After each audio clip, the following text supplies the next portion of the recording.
A celebration in Chicago today for Cardinal Blase Cupich. He's marking 50 years in the Catholic Church. I sat down with him this morning to talk about the past and the path that has taken him all the way to the latest conclave, which elevated Chicago's own Robert Prevost to Pope.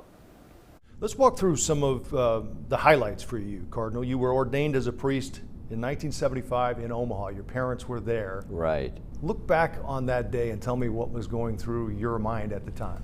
Well, it was a great day, and my classmates, because it was a holy year, were ordained by Pope Paul VI in Rome at the Holy See. My dad had Parkinson's, however, and he wouldn't have been able to attend. So I decided, instead of being ordained by the Pope in Rome with my classmates, I would be ordained at home in my home parish. Your career has sort of unfolded perfectly. If you look at how you've progressed, it's almost a playbook for how to get to where you are. I can tell you this, I was 60 years old, and when I was 60, I had been in Rapid City in western South Dakota for 12 years already. I was convinced I was going to stay there the rest of my life, because I didn't think at 60 I would go to anything bigger. But then Benedict asked me to go to Spokane, and then Francis asked me to come here. So 3 different popes appointed me a bishop. And that's the unusual part. What do you take away from your experience with all 3 of those popes, having been around them? They're each different, but you have to be loyal to each one of them. I've always said, you know, you can't pick your pope, although I can. That's true. I did. But I think that it's that you have to believe in the office rather than just the person. Well, you made it. Can you say to the mountaintop? There's really only one other stop that could have been possible. You mean heaven? No, I mean, well, that's always there, but I'm talking about the Pope. And as much as you may laugh, you and I talked about it the last time we were together. Theoretically, it was a possibility.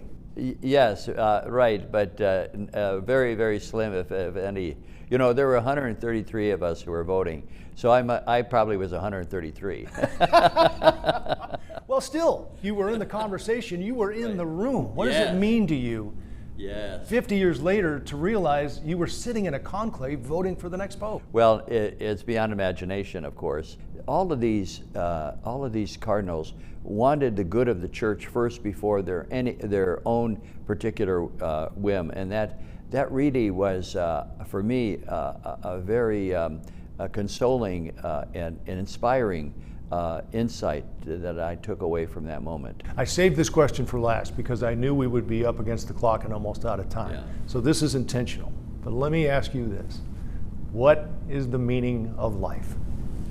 Well, the meaning... You have 30 seconds.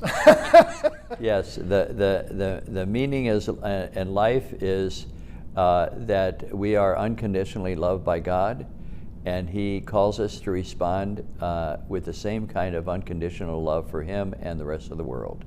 Cardinal, thank you for your time. I'm sure we'll be seeing you around. This is not goodbye. This is not goodbye. Thanks, Yeah, he was so smooth. He had the answer ready. That's right.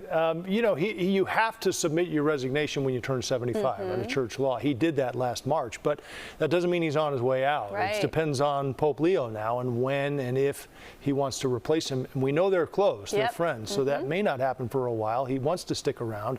And if and when that moment comes, the Cardinal said he wants to stay in Chicago, and he does have some say about that. Yeah, and potentially go back into education. Right, exactly. Teach as he did in high school or in college. So we'll see what's ahead. But for now, celebrating 50 years. Yeah. All right. Great story.